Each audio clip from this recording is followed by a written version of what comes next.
أصدق الحديث كتاب الله وأحسن الهدي هدي محمد صلى الله عليه وسلم وخير الأمور عوامها وشر الأمور محدثاتها وكل محدثة بدعة وكل بدعة ضلالة وكل ضلالة في النار. وبالسند المتصل منا إلى الشيخ الإمام الهدى الحافظ الحجة أمير المؤمنين في الحديث أبي عبد الله محمد بن إسماعيل بن إبراهيم بن المغيرة بن مردسة الجعفي اليماني البخاري رحمه الله تعالى.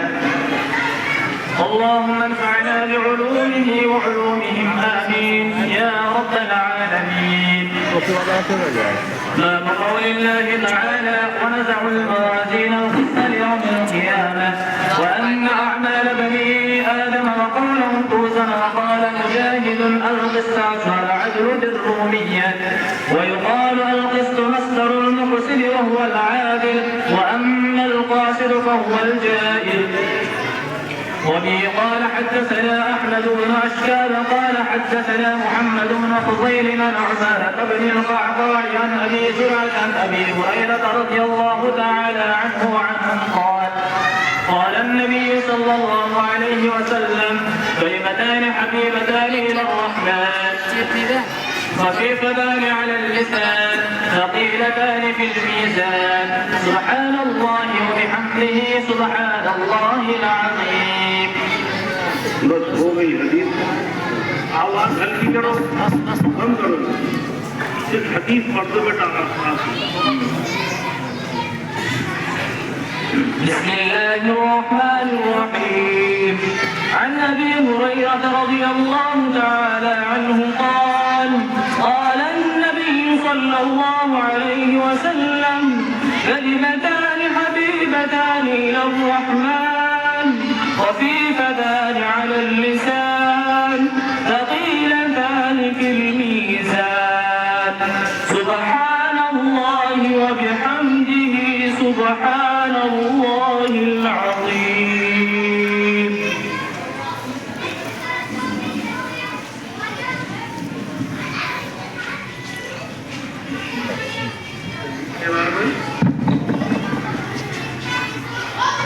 السلام علیکم ورحمۃ اللہ وبرکاتہ. کوئی آواز نہیں کرو, بہت تیز نہ ہو, کم کرو آواز.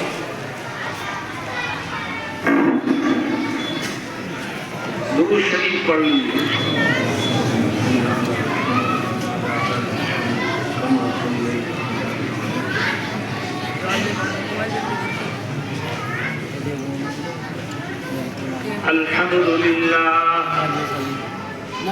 الحمد لله نحمده ونستعينه ونستغفره ونؤمن به ونتوكل عليه ونعوذ بالله من شرور أنفسنا ومن سيئات أعمالنا. من يهده الله فلا مضل له ومن يضلله فلا هادي له ونشهد أن لا إله إلا الله وحده لا شريك له ونشهد أن سيدنا ونبينا وشفيعنا وسندنا ومولانا محمدا عبده ورسوله صلى الله تعالى عليه وعلى آله وصحبه وبارك وسلم. أما بعد أعوذ بالله من الشيطان الرجيم. بسم الله الرحمن الرحيم. ونضع الموازين القسط ليوم القيامة فلا تظلم نفس شيئا وإن كان مثقال حبة من خردل أتينا بها وكفى بنا حافظين. صدق الله مولانا العظيم. بھئی جو بچے باتیں کر رہے ہیں انہیں باہر کرو یہاں سے. باتیں کرنے والے بچوں کو باہر نکالو. شور مچ رہا ہے میرا بجے. باہر جا کے باتیں کرو.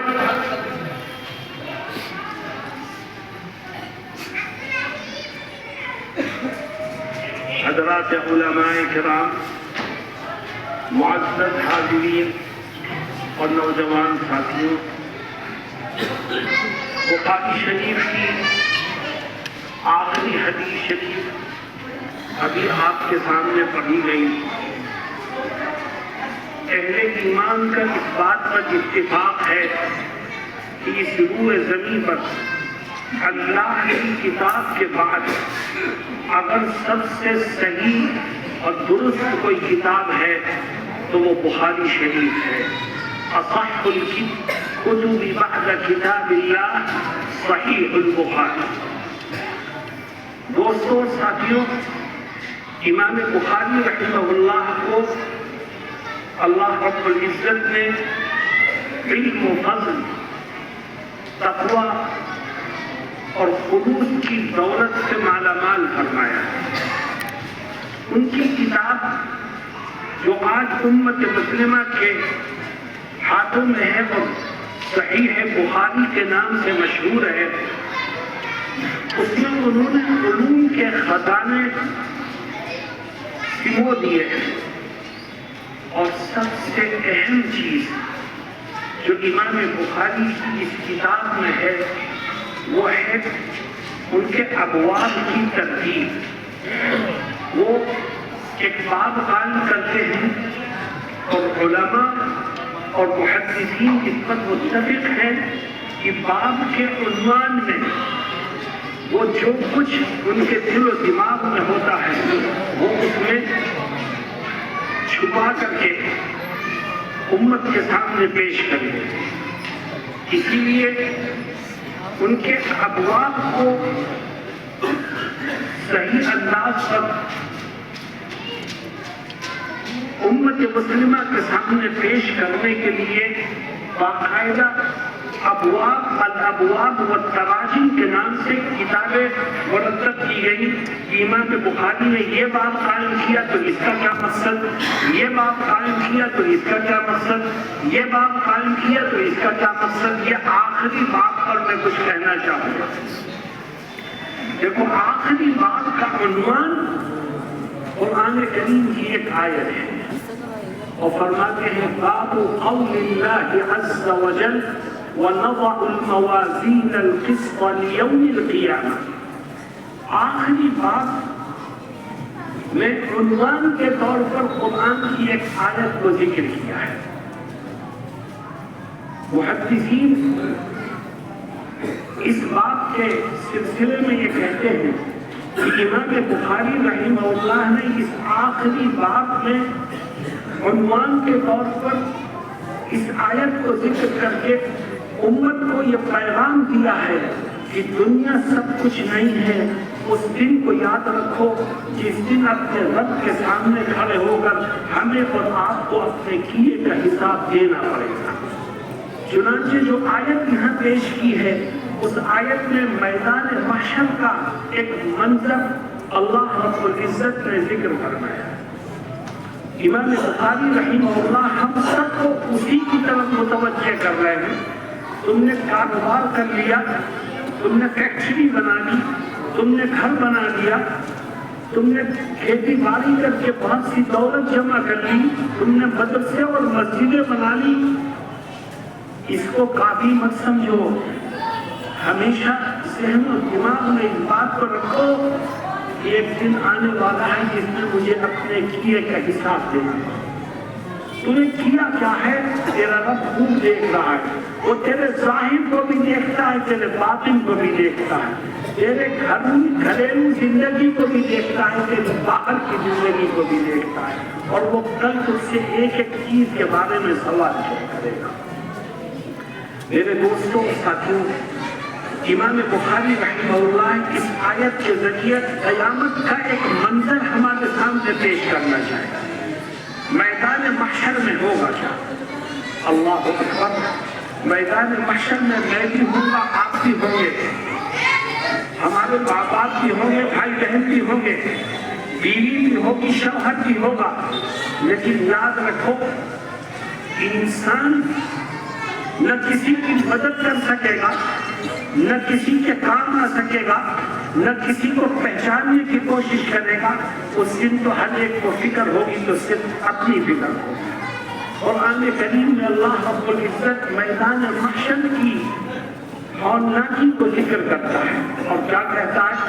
یوم یفر المرء من اخیہ وامہ وابیہ وصاحبته وبنيه لكل امرئ منهم يومئذ شأن يغنيه۔ وہ ایسا دن ہوگا کہ ماں اپنی اولاد سے بھاگے گی، بچے باپ سے بھاگیں گے، بھائی بھائی سے بھاگے گا، اور ہر ایک کو فکر ہوگی تو صرف اپنی فکر ہوگی۔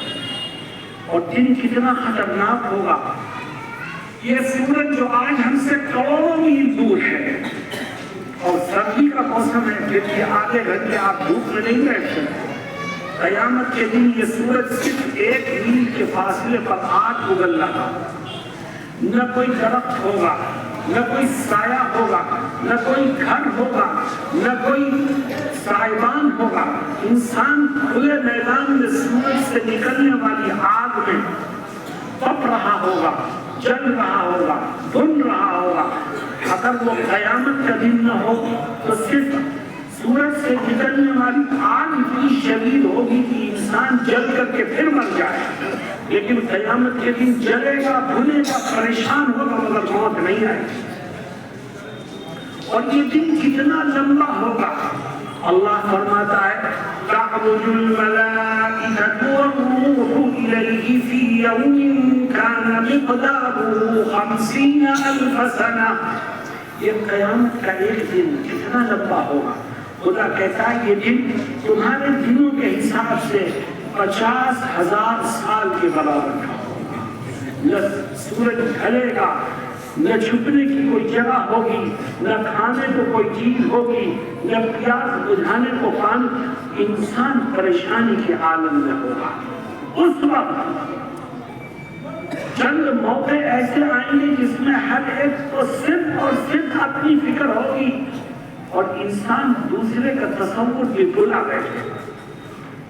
ان موقعوں میں سے ایک موقع ہے جس کا تذکرہ اس آیت میں کیا گیا ہے۔ وہ موقع کیا ہوگا؟ سب جمع ہوئے، اللہ رب العزت اعلان فرمائے اور فرشتوں کو حکم دے گا کہ میرے بندے جو میدان محشر میں کھڑے ہیں، جاؤ اور ان کے اعمال کا وزن کرو۔ جیسے ہی اعمال کے وزن کا اعلان ہوگا، ہر ایک کو صرف اپنی فکر ہوگی، دوسرے کا خیال بھی اس کے ذہن سے نکل جائے۔ فکر کیا ہوگی؟ کس چیز کی فکر ہوگی؟ ہر ایک کو یہ فکر ہوگی کہ کاش آج میری نیکیوں کا وزن بڑھ جائے، کاش میرے گناہوں کا وزن گھٹ جائے۔ کیوں؟ قرآن کہتا ہے فَأَمَّا مَنْ ثَقُلَتْ مَوَازِينُهُ فَهُوَ فِي عِيشَةٍ رَاضِيَةٍ وَأَمَّا مَنْ خَفَّتْ مَوَازِينُهُ فَأُمُّهُ هَاوِيَةٌ۔ ہر ایک کی یہ خواہش ہوگی کہ جب میری نیکیوں کا وزن بڑھے، جب میری نیکیوں کا وزن کیا جائے تو کاش نیکیوں کے وزن سے پردہ جھک جائے۔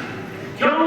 اس لیے کہ خدا کا وعدہ ہے کہ آج جس کی نیکیوں کے وزن سے پردہ جھک جائے گا، میں اس کے اعزاز کے لیے جنت کے سارے دروازے کھول دوں گا، اس کو جنت میں ٹھکانہ دوں گا، اس کے گناہوں کو معاف کر کے اس کی مغفرت کا اعلان کروں گا۔ اور جس کے گناہوں کی وجہ سے ترازو کا پردہ جھک گیا تو اس کا ٹھکانہ جہنم کے سوا کچھ نہیں۔ تو جیسا ہی اعلان ہوگا کہ اعمال کا وزن کیا جائے تو ہر ایک کو صرف اپنی فکر ہوگی اور یہ سوچے گا آدمی کاش میری نیکیوں کا وزن بڑھ جائے۔ لیکن میرے دوستوں اور ساتھیوں، اس دن کی فکر کسی کو کوئی فائدہ نہیں دے گی۔ اگر نیکیوں کا وزن بڑھانا چاہتے ہو تو فکر آج تمہیں فکر کرنے کو تیار ہو تو زور سے بولو تو کیا کرنا ہے۔ اگر نیکیوں کا وزن بڑھانا چاہتے تو فکر آج سے کرو۔ اور میں لمبی بات نہیں کروں گا، مختصر طور پر زندگی میں 3 باتوں کا خیال ہے۔ جس نے ان 3 باتوں کا خیال رکھا اللہ اس کی نیکیوں کے وزن کو بڑھا دے گا، اس کی نیکیوں کے وزن میں اضافہ کر دے گا اور میدان محشر کی ذلتوں اور ناکامیوں سے اس کو محفوظ فرما دے گا۔ وہ 3 کام ہیں کیا؟ دیکھو، نماز، روزہ، حج، زکوٰۃ کا میں تذکرہ نہیں کروں گا کیونکہ نماز فرض ہے، رمضان کا روزہ فرض ہے، مالدار پر زکوٰۃ اور حج فرض ہے، ان کو کرنا لازم اور ضروری ہے۔ لیکن اگر یہ چاہتے ہو کہ نماز، روزہ، حج، زکوٰۃ ان نیکیوں کا وزن بڑھے اور قیامت کے دن تمہاری نیکیوں کی وجہ سے ترازو کا پردہ جھک جائے، تو زندگی میں 3 کام اور کرو۔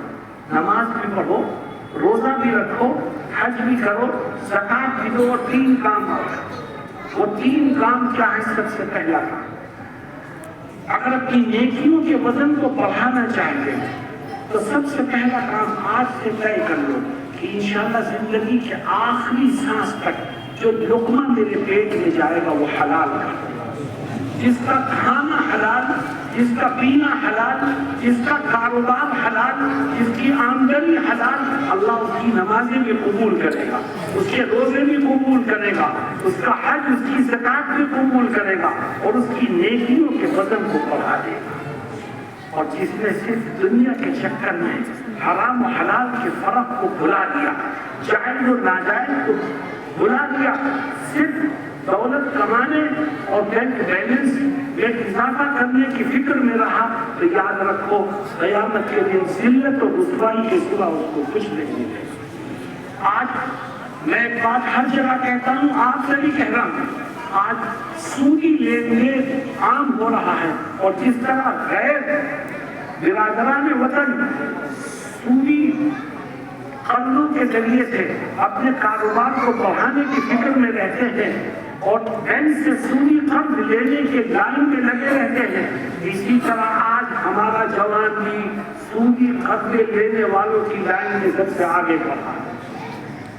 یہ سود حرام ہے، اس کا لینا بھی، اس کو کاروبار میں لگانا بھی، اس کے ذریعے کمائی کرنا بھی اللہ نے اس کو حرام کیا ہے، اور یہاں تک فرما دیا ہے کہ جو منع کرنے کے بعد بھی سود لے گا اور سودی لین دین میں مصروف رہے گا تو وہ گویا اللہ اور اس کے رسول سے جنگ کر رہا ہے۔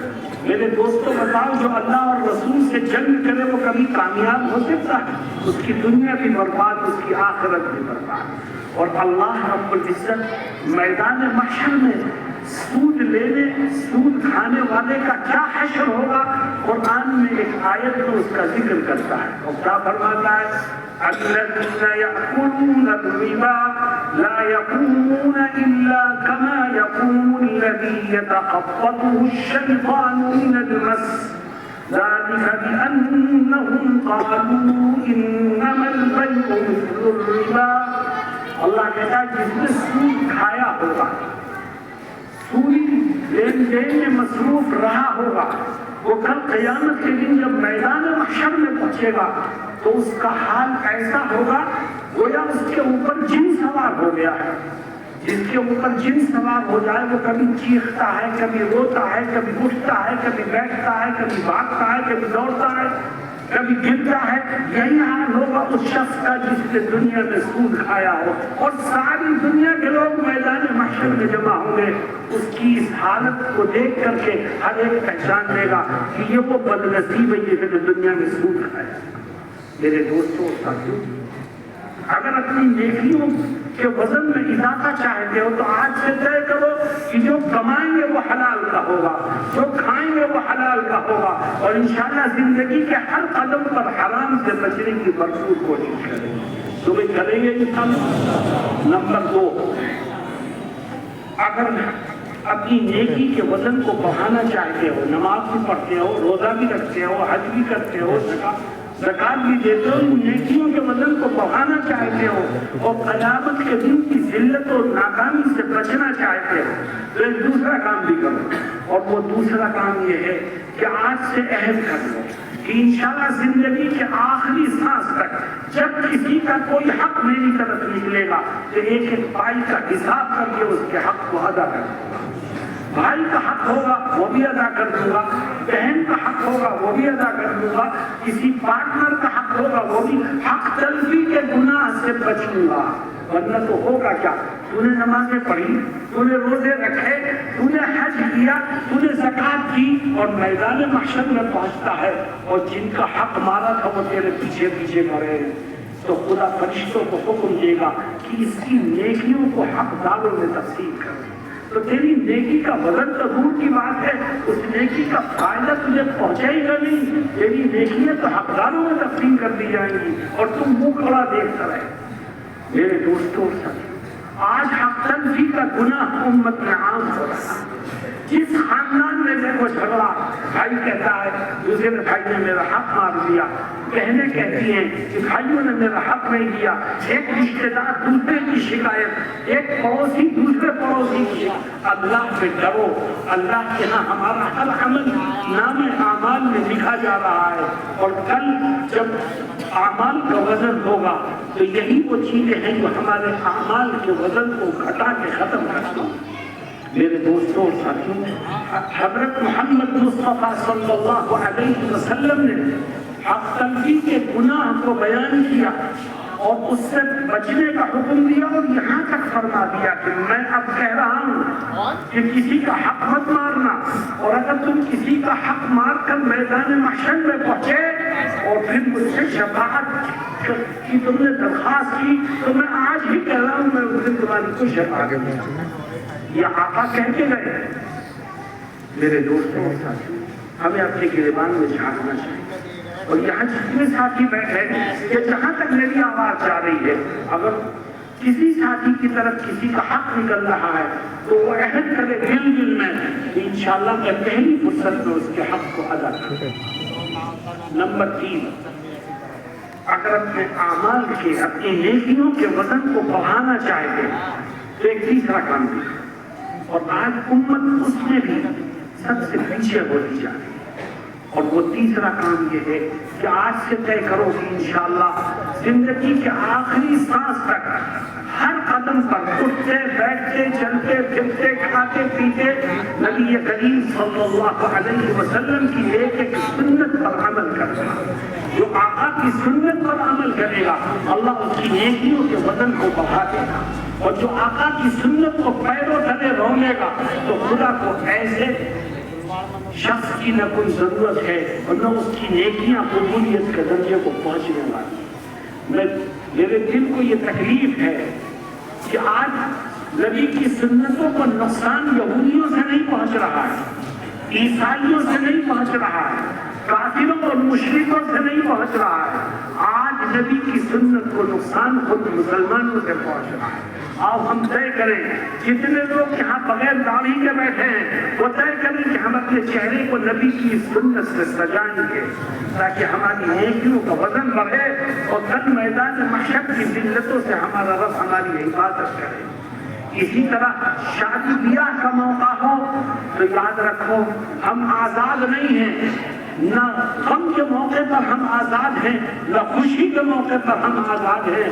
ہم تو شریعت کے پابند ہیں, غم کا اظہار بھی میں بھی شریعت کے پابند, اور خوشی کا اظہار کرنے میں بھی شریعت کے پابند. اس لیے شادی بیاہ کے موقع پر بھی بیجا خرچ اخراجات کرنا, الٹی سیدھی رسومات کو ادا کرنا, اور دوسروں کو دیکھا دیکھی غلط روش پر چلنا, برادری میں صرف اپنی ناک کو اونچا کرنے کے لیے پانی کی طرح پیسے کو بہانا, یہ وہ گناہ ہے جو نکاح جیسی مسنون سنت کو, نکاح جیسے مسنون عمل کو بے حیثیت کر دیتے ہیں اور اس کے وزن کو گھٹا کر کے اسے بربادی کے گھاٹ اتار دیتے ہیں.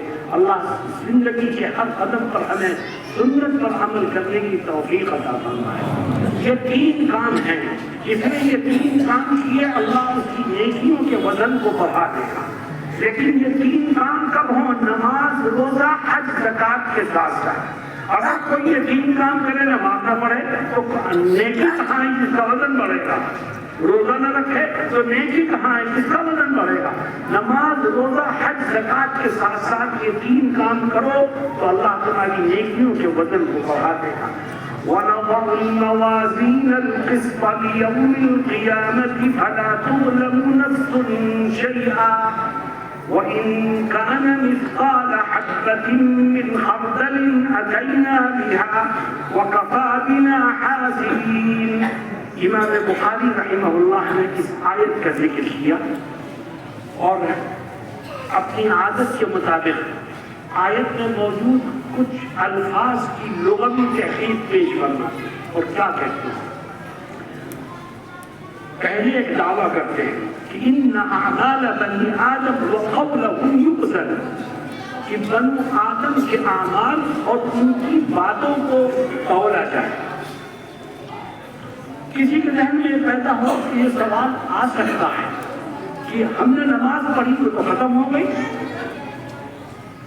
نماز کا، روزے کا، نیکیوں کا کوئی جسم تو ہوتا نہیں تو اسے تولا کہتے ہیں۔ انسان جو بولا وہ ہوا میں تحلیل ہو گیا، اس کو کیسے تولا جائے؟ یہ ایک سوال ہے جو عام طور پر اس موقع پر کیا جاتا ہے، لیکن اہل علم نے اس کے کئی جواب دیے ہیں۔ آپ بھی اس کا جواب ذہن میں رکھیں کہ انسان کا عمل اور انسان کا قول تولا جائے گا، اور کیسے تولا جائے گا اس کو سمجھنے کے لیے صرف ایک بات ذہن میں رکھیں کہ ہم جس عالم میں ہیں یہ دنیا کہلاتا ہے، عالم دنیا، اور یہ تولنے کا عمل جو ہوگا یہ عالم آخرت میں ہو گیا۔ تو عالم بدل گیا تو جو چیز یہاں دکھائی نہیں دیتی، عالم آخرت میں خدا اس کو ایک جسم دے دے گا۔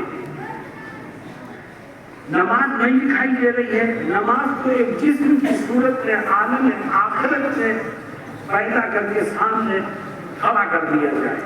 روزہ یہاں دکھائی نہیں دے رہا ہے لیکن عالم آخرت میں اس کو ایک جسم عطا کر دیا جائے تو عالم بدل جائے گا۔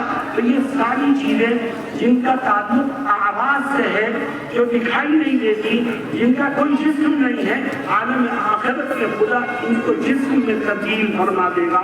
اور یہی خوبی ہے عالم آخرت کی کہ جو کچھ عالم دنیا میں نظر نہیں آتا، دکھائی نہیں دیتا، جس کو چھوا نہیں جا سکتا، جس کا کوئی وزن نہیں ہوتا، عالم آخرت میں خدا اس کو جسم میں تبدیل کر کے اس کو دکھائی دینے والا بھی بنا دے گا، وزن والا بھی بنا دے گا، اور پھر اس پر انسان کے اجر و ثواب کو مرتب کیا جائے گا۔ اب لوگ یہ کہتے ہیں، میں نے کہا اس کے کئی جوابات دیے گئے ہیں۔ پہلا جواب تو یہ ہے کہ یہ عالم آخرت کی بات ہے، اور دوسرا جواب بعض لوگ یہ کہتے ہیں کہ نمازی کو تولا جائے، یعنی جس نے عمل کیا ہے اس کو وزن میں رکھ کے تولا جائے اور اس سے اندازہ لگایا جائے گا اس کی نماز کے لیے وزن کی ہے۔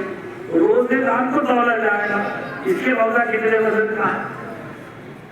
ایک تیسرا جواب بھی دیا گیا ہے، بعض لوگوں نے کہا کہ ایک شکل اور ہوگی تولنے کی، اللہ کے ہاں نماز پڑھنے والے کی نماز کا ایک رجسٹر تیار ہو رہا ہے، روزے کا دوسرا رجسٹر، حج کا تیسرا رجسٹر، ہر نیکی کا ایک الگ الگ رجسٹر ہے، وہ رجسٹر تولا جائے گا۔ تو رجسٹر تو دنیا میں بھی تولا جا سکتا ہے، آخرت میں بھی تولا جائے گا۔ تو یہ 3 جوابات ہیں کہ یا تو اعمال کو جسم کی شکل میں تبدیل کر دیا جائے گا، یا پھر عمل کرنے والے کو تولا جائے گا، یا اس کے نام اعمال کو تولا جائے گا۔ ان اعمال بنی آدم وقولهم یقزل۔ اب آگے دیکھو، فرماتے ہیں وقال مجاہد القسط وَنَضَعُ الْمَوَازِينَ الْقِسْطَ۔ یہ لفظ قسط آیا ہے، اس کے کیا معنی ہیں؟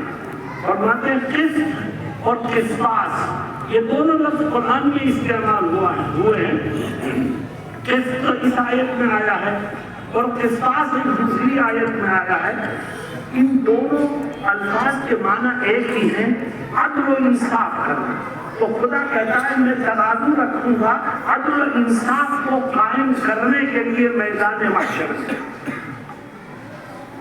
امام مجاہد فرماتے ہیں القسطاس العدل بالقومیت، قسطاس اس کے معنی عدل کے ہیں اور یہ رومی زبان کا لفظ ہے اور کہا جاتا ہے المقسط القسط مصدر المقسط یہ قسط ونضع الموازین القسط یہ مقسط کا مصدر ہے اور اس کے معنی بھی عدل کے ہیں گویا جو معنی قسطاس کے ہیں وہی معنی قسط ہے لیکن یہاں ایک بات ذہن میں رکھو کہ ایک لفظ اور آتا ہے وہ ہے قاسط تو قسطاس اور قسط ان کے معنی تو ایک جیسے ہیں لیکن جب یہ قاسط بن جائے گا تو اس کے معنی بالکل اس کی ضد ہو جائیں گے عدل کی انصاف کی ضد ہے ظلم تو قاسط کے معنی ظلم کے ہیں قرآن کریم میں قاسط یہ ظلم کے معنی میں ہی استعمال ہوا ہے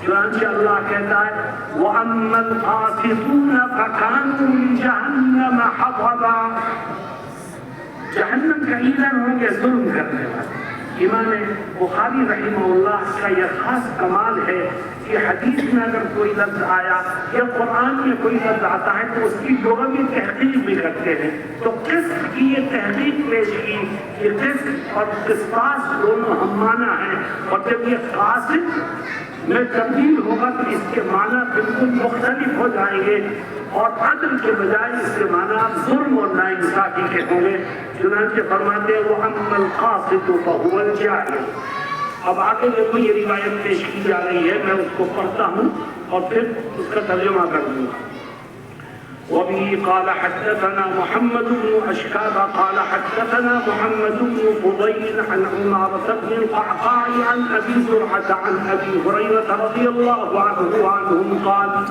قال النبي صلى الله عليه وسلم كلمتان حبيبتان إلى الرحمن خفيفتان على اللسان ثقيلتان في الميزان سبحان الله وبحمده سبحان الله العظيم انسان کا عمل بھی تولا جائے گا اور انسان کا قول بھی تولا جائے گا جو زبان سے بول رہا ہے اس کا بھی وزن ہوگا چنانچہ فرماتے ہیں نبی کریم صلی اللہ علیہ وسلم کہ کلمتان حبیبتان دو کلمے ایسے ہیں جو رحمان کو بہت پسند ہیں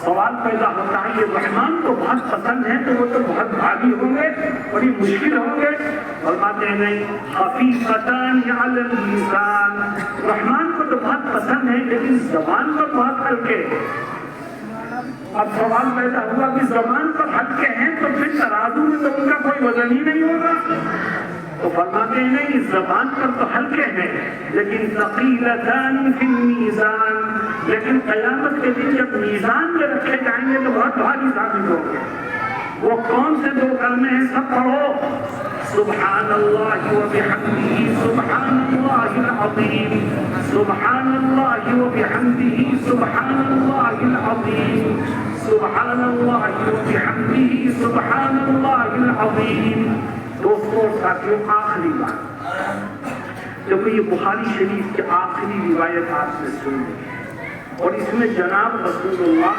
صلی اللہ علیہ وسلم نے ان دو قدموں کو پڑھنے کی ترغیب دی ہے آپ ان کہیں کہ انشاءاللہ آپ زندگی کے آخری سانس تک روزانہ سبحان اللہ وبحمدہ سبحان اللہ العظیم کی ایک تسبیح صبح کو پڑھیں گے ایک تسبیح شام کو صبح پڑھو گے پابندی سے اللہ رب العزت ہمیں نیک اعمال کی توفیق عطا فرمائے اور ان بچوں نے جو علم دین حاصل کیا ہے اللہ اس کو قبولیت سے نوازے اور ان کو خدام دین میں شامل فرمائے وآخر دعوانا ان الحمد للہ رب العالمین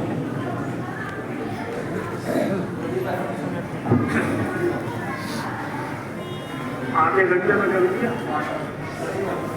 ایک ڈیڑھ گھنٹے کا کام آپ نے آدھے گھنٹے میں کروایا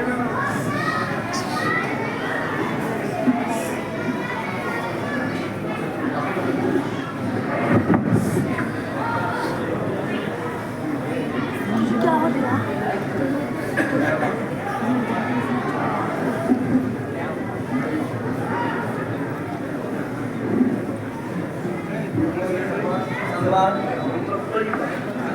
مسلمان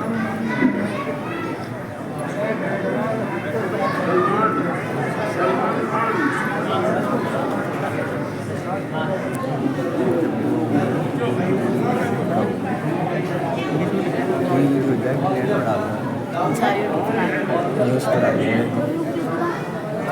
ٹھیک ہے آگے آ جاتا میرے فون میں بھی زیادہ ٹھیک ہے میری پوری ویڈیو بن گئی اور خالی جب ہوتی ہے نا تو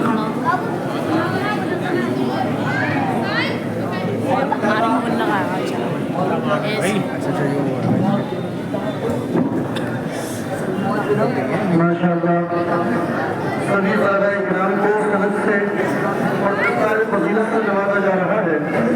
یہ خوبصورت منظر ہے. خوش قسمتی کا دن ہے کہ آج اللہ تعالیٰ تمام علماء اکرام سے درخواست کروں گا کہ وہ بھی جائیں اور اپنے اپنے دست مبارک سے کلمہ کے ہاتھ میں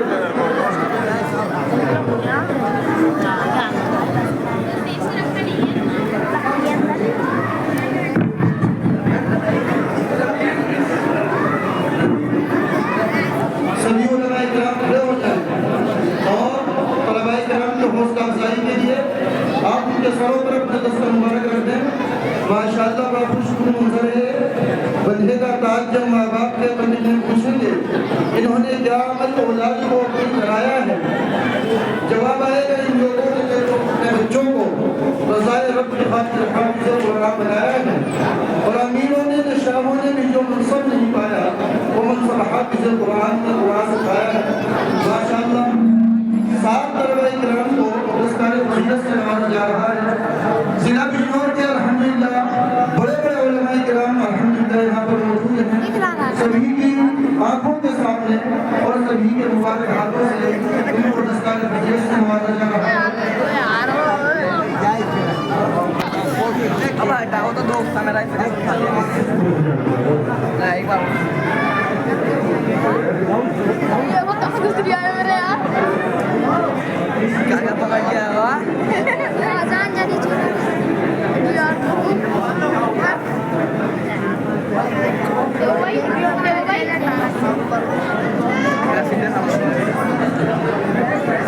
سبھی طلباء آتے ہیں. سب لوگ بیٹھ جائیں دعا ہوگی بیٹھنے طرح ہے دماغے میں انشاءاللہ دست فضیلت کے بعد دعا ہوگی اور دعا کے بعد انشاءاللہ یہیں پر نماز کا اہتمام ہے اور نماز کے بعد الحمدللہ طعام کا اہتمام ہے. سبھی حضرات سبھی چیزوں میں شرکت کریں.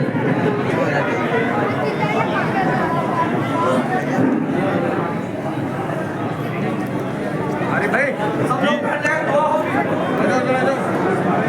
ارے بھائی تشریف رکھیں سبھی حضرات.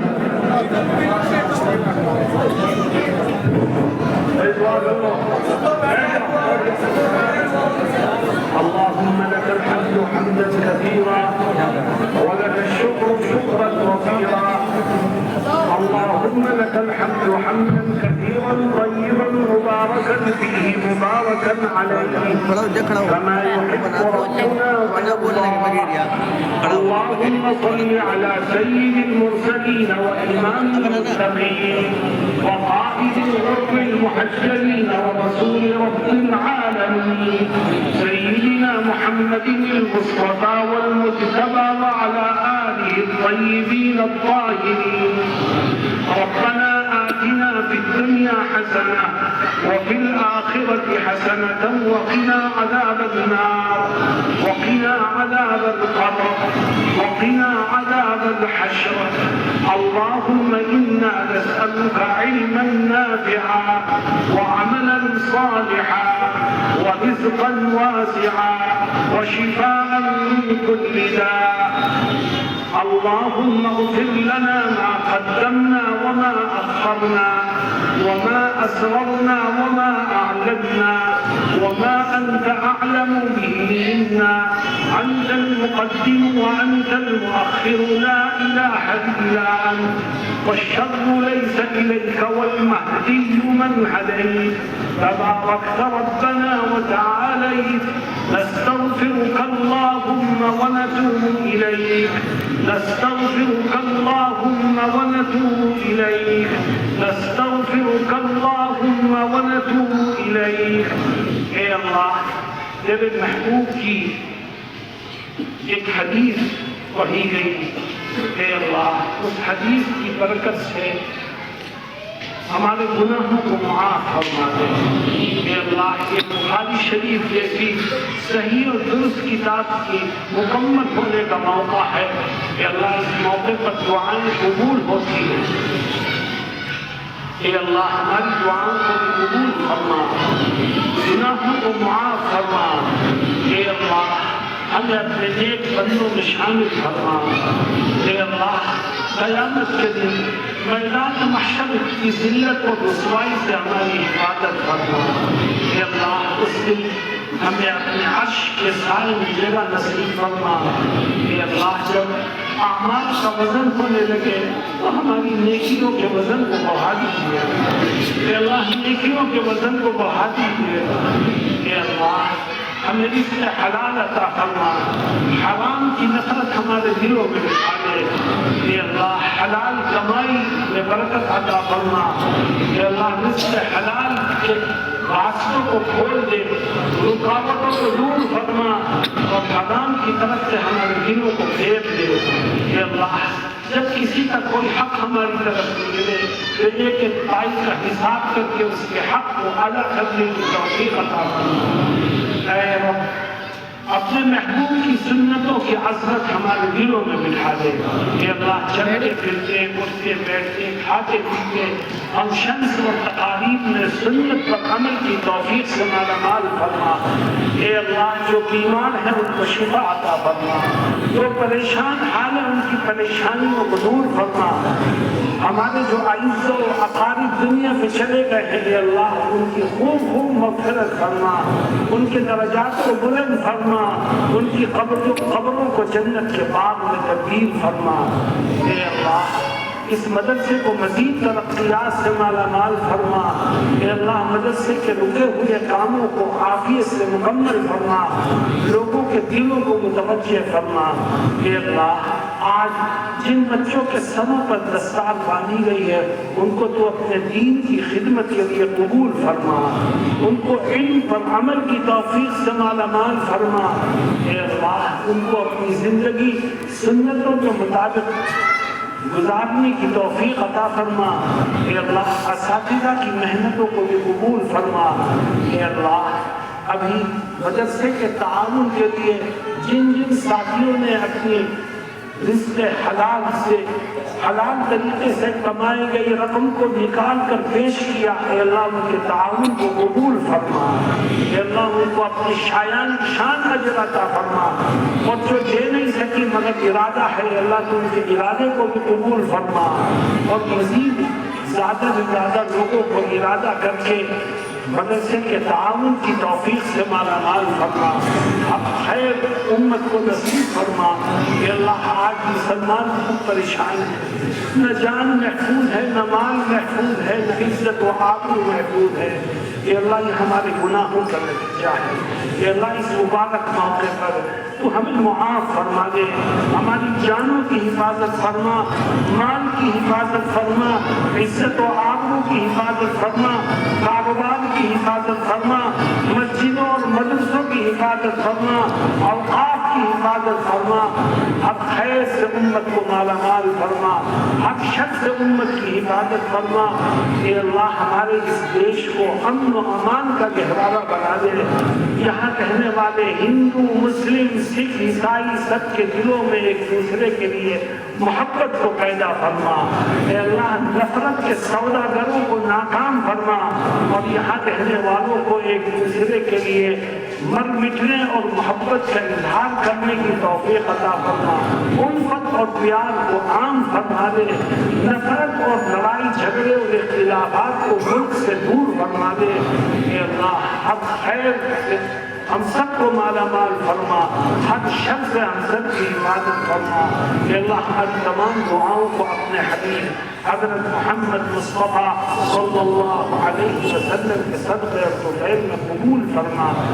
سبحان ربک رب العزت عما یصفون وسلام علی المرسلین والحمد للہ رب العالمین۔